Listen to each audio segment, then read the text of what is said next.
Ese wari uzi ko ushobora guhacking password ya Wi-Fi? Muri iyi video ngiye kubikwereka, ariko nyamuna mbere yuko dutangira kora subscribe, like, igitekerezo cyawe cyandike muri comment. Twagiye rero. Okay guys, turakora rero. Uretse uzano muri PC yawe cyangwa computer yawe, kandi shortcut ya window plus R.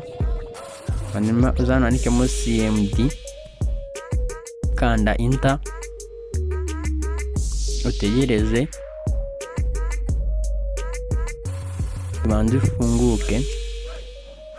Nyuma gufunguka uratandika no code cyangwa se ano magambo ngiye kwandika: netish uran show profile. Urayandika nk'uko ndi kuyandika, tushyiraho utu tuntu tubiri, shyireho izina rya Wi-Fi,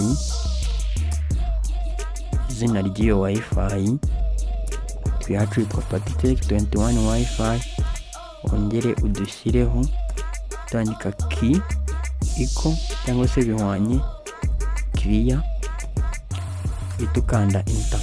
Urategereza akanya gatoya, hanyuma urabona yuko amakuru y'iyi Wi-Fi ahisa loadinga.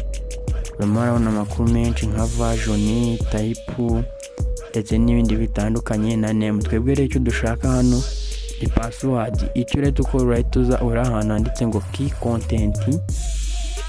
Aha kuri key content niho password irabiri. Ubwo aya magambo araba ari hano hirya ya key content araba ariyo password. Muri kubona yuko iyacu password ari ijambo subscribe. Icyo ukora rero kugira ngo turebe koko niba amakuru tubonye yizewe, twaza hano muri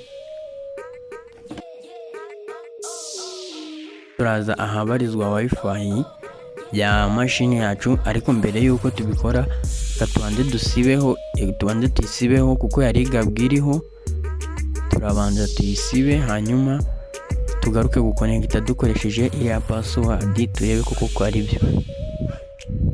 Ku bantu batari bazi ko wanasiba Wi-Fi babibonereho, uraza ukajya kuri Wi-Fi ukamanuka ukajya handitse ngo manage non network, uhita usangamo Wi-Fi zisevinze kuri PC yawe. Icyo tugiye gukora rero, iyi tugiye kuyisiba, tuza ukajya handitse ngo forget, ukoze forget ihita ivaho. Hanyuma ubwo rero tugiye kugaruka inyuma duconnecte dukoresheje ya password. Icyo turakora, uraza hano ufungure Wi-Fi yawe cyangwa se uyigere turn on. Dore ya Wi-Fi yacu ya Patitech 21 dukora connect, bahita dusaba password tuyishyiremo, twanye ko ari subscribe. Twanye yuko ari subscribe. Dore ngibi ngira ngo muri kubibona ari subscribe gusa, twabonye ko biri mu nyuguti ntoya.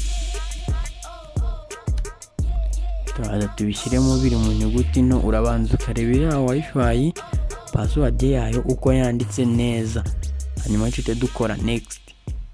Aho urahita mwese cyangwa no bitewe n'ibyo ushaka, utegereze urebe yuko iba connected.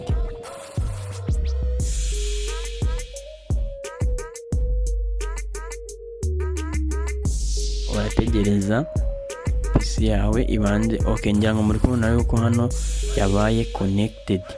Okay guys, ni ibintu bifite gufashije. Kora subscribe, like, igitekerezo cyawe cyandike muri comment.